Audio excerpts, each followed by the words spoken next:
दोस्तों, कई बार देश में, समाचार पत्रों में, टीवी डिबेटों में, सोशल मीडिया पर यह चर्चा चलती है कि भारत विश्व गुरु कब बनेगा।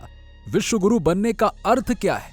कई लोग इसका मजाक भी उड़ाते हैं, लेकिन सच्ची बात तो यह है कि भारत किसी भी दिन विश्व गुरु बनेगा ही नहीं, क्योंकि भारत आज ही विश्व गुरु है। कैसे? चलिए देखते हैं।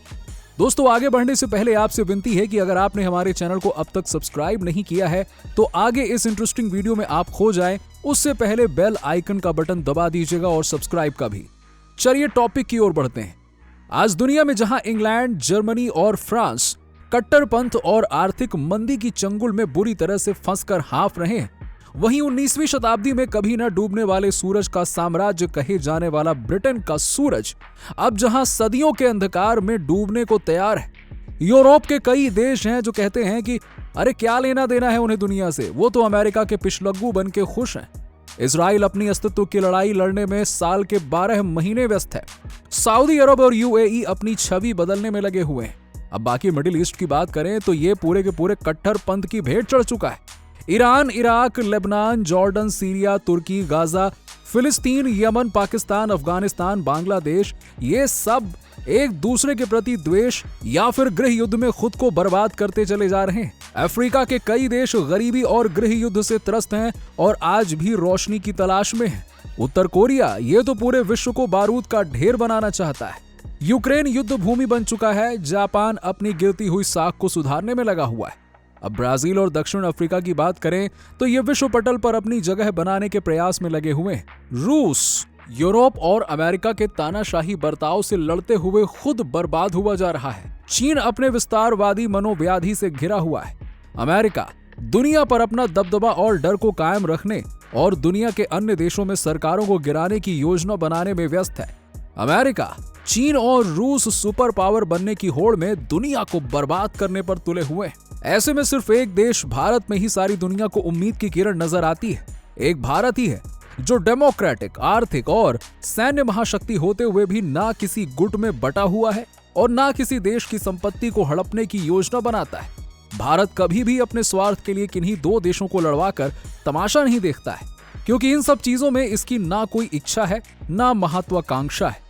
इसके बावजूद पिछले 10 सालों में भारत की विदेश नीति और जियोपॉलिटिकल स्ट्रैटेजी के डंके को दुनिया ने देखा ही नहीं बल्कि सराहा भी है। अब आपको बता दें कि आज कई क्षेत्रों में भारत अग्र श्रेणी में होने के बावजूद भी किसी पर भी अपना अधिकार नहीं चलाता है, क्योंकि यह देश वसुधैव कुटुंबकम के आदर्शों से सींचा हुआ है। इन्हीं आदर्शों के कारण विश्व के 80% से अधिक देश भारत को एक सच्चा साथी, एक उम्मीद की किरण, एक पथ प्रदर्शक के रूप में देखते हैं। इतना ही नहीं, भारत विश्व की श्रेष्ठतम परंपरा होने के साथ ही इसका एक गौरवशाली इतिहास भी है जो दुनिया के कई देशों में देखने को मिलता ही नहीं है।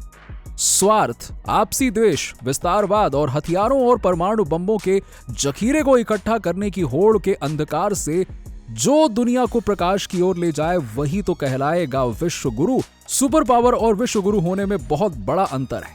आर्थिक, राजनीतिक, सैन्य ताकत, न्यूक्लियर पावर, मॉडर्न टेक्नोलॉजी की ताकत रखने वाले कई देश एक सुपर पावर कहलाते हैं, पर जो इन सभी ताकतों के होने के बावजूद संयम से काम करे और बहुजन हिताय बहुजन सुखाय की दृष्टि से विश्व की प्रगति व शांति के लिए काम करे, वो कहलाता है विश्व गुरु।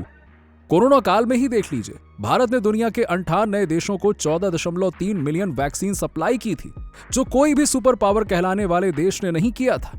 10 बार अलग अलग देशों में सफलतापूर्वक इवैक्यूएशन प्रोग्राम्स और राहत और बचाव कार्य भी चलाए। ऐसे और कई मौकों पर भारत ने कई देशों की सहायता की है। ये सब मानवता का दृष्टिकोण रखने वालों से ही संभव हो पाता है, सिर्फ मानवाधिकार को लेकर चिल्लाने वालों से नहीं। आज भारत नरेंद्र मोदी के नायकत्व में न सिर्फ विश्व का नेतृत्व अपितु विश्व का मार्गदर्शन करने की स्थिति में है। इसीलिए कहता हूं, भारत भविष्य में कभी किसी दिन विश्व गुरु बनेगा ऐसी कोई बात नहीं है, बल्कि भारत आज ही विश्व गुरु बन चुका है। आप क्या कहते हैं दोस्तों? अवश्य बताइए। जय हिंद, जय भारत।